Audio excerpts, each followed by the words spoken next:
Hay muchas posibilidades para acercarnos a un problema tan vasto como este.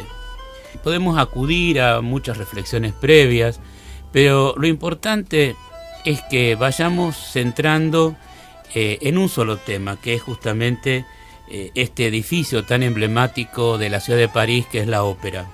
Una posibilidad sería entender qué ocurrió en aquel momento en aquella ciudad.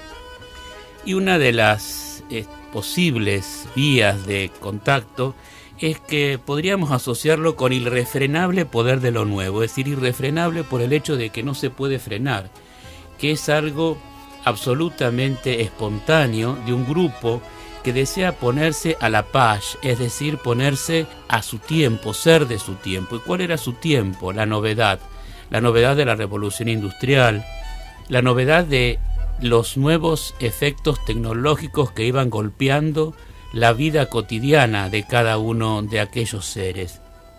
Y dentro de las reformas tan sustanciales que se hicieron en la ciudad de París, lo primero que llama la atención es la oposición a ese intrincado trazado medieval que tenía de las calles que prácticamente se habían desarrollado en forma espontánea, y de golpe se revive la potencia de la calle rectilínea. Hoy en día, siglo XXI, la calle rectilínea es para nosotros algo muy normal, y sobre todo los americanos que tenemos tanta experiencia en esto, pero en ese momento la calle rectilínea era justamente una gran solución de desahogo para aquellas estructuras medievales. No era una novedad. Uno de los primeros ejemplos de esta reestructuración en cuanto a la calle rectilínea como protagonista del Gran Cambio fue en Roma, entre los siglos XV y XVI. Los papas habían vuelto de su sede en Aviñón, a donde estaban ejerciendo su poder, a la ciudad de Roma, y la encuentran despoblada, abandonada y prácticamente en ruinas.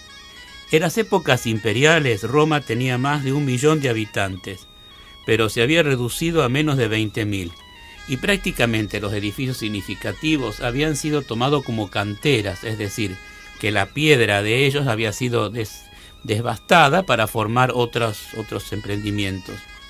Es decir, se encontraron que no había una posibilidad de encontrar allí nada digno de tener como ciudad del Papa, ciudad de la cristiandad.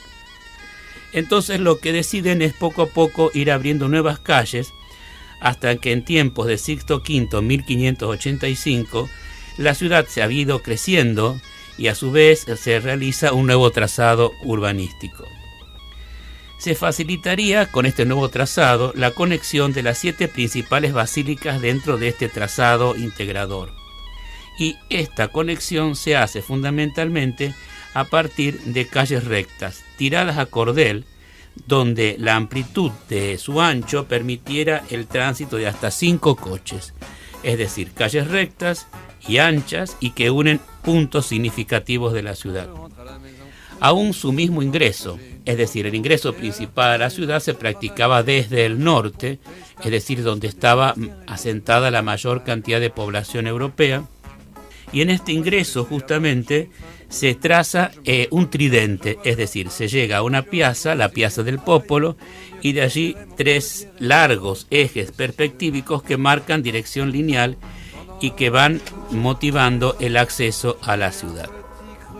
Si seguimos pensando de dónde viene esta idea que Sixto V y Domenico Fontana desarrollan con tanta ecuanimidad dentro de todo el proceso de la renovación de Roma, vemos que la idea del trazado romano que lo precede desde hace cientos de años es también recto. Es decir, el campamento militar se trazaba a partir de una calle con orientación norte-sur, que se denominaba Cardo Máximo, siguiendo la tradición de los augures para obrar con buenos auspicios, es decir, llevar justamente a ese nuevo trazado un buen destino.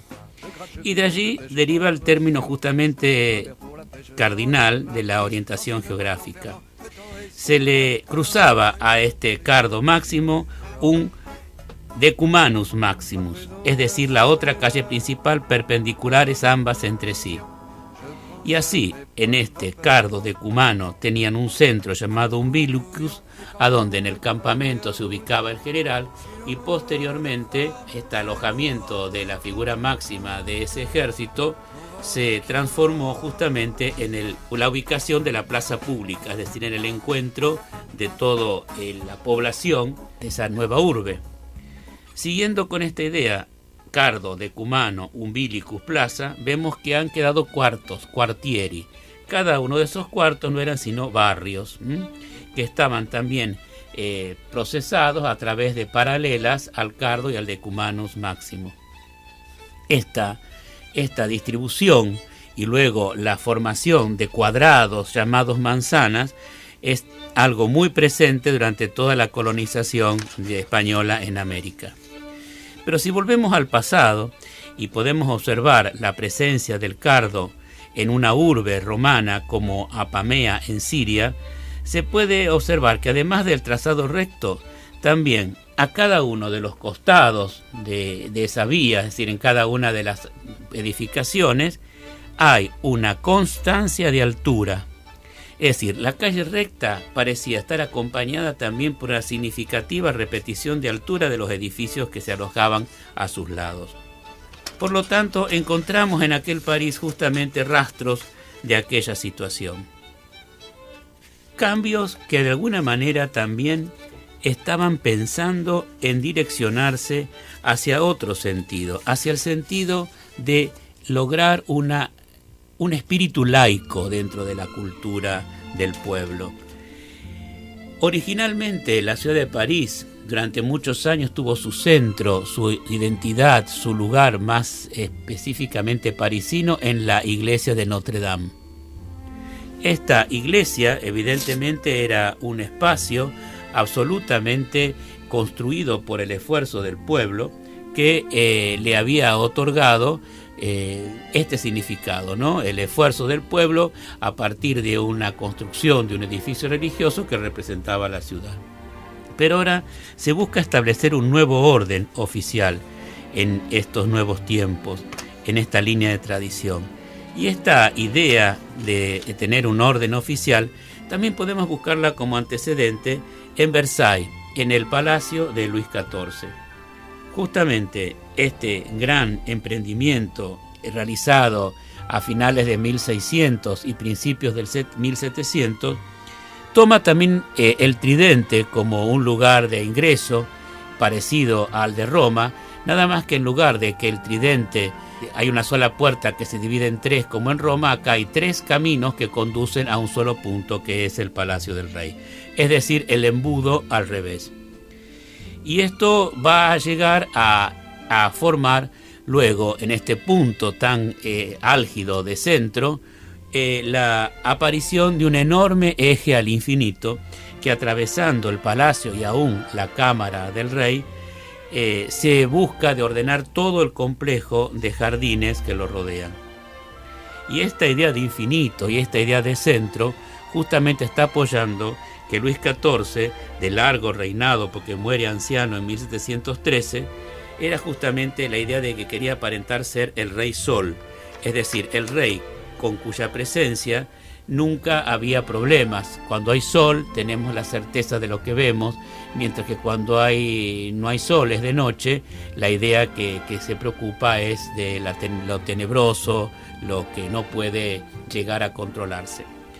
Y este castillo de Luis XIV, castillo en tanto que no es urbano, que es un lugar que está en medio de una región de campo, no es una región de los aledaños de París, mientras que si fuera un palacio sería ya insertado dentro de la trama urbana. Pero bueno, realmente no es ni palacio ni castillo porque Versailles es prácticamente una idea de ciudad.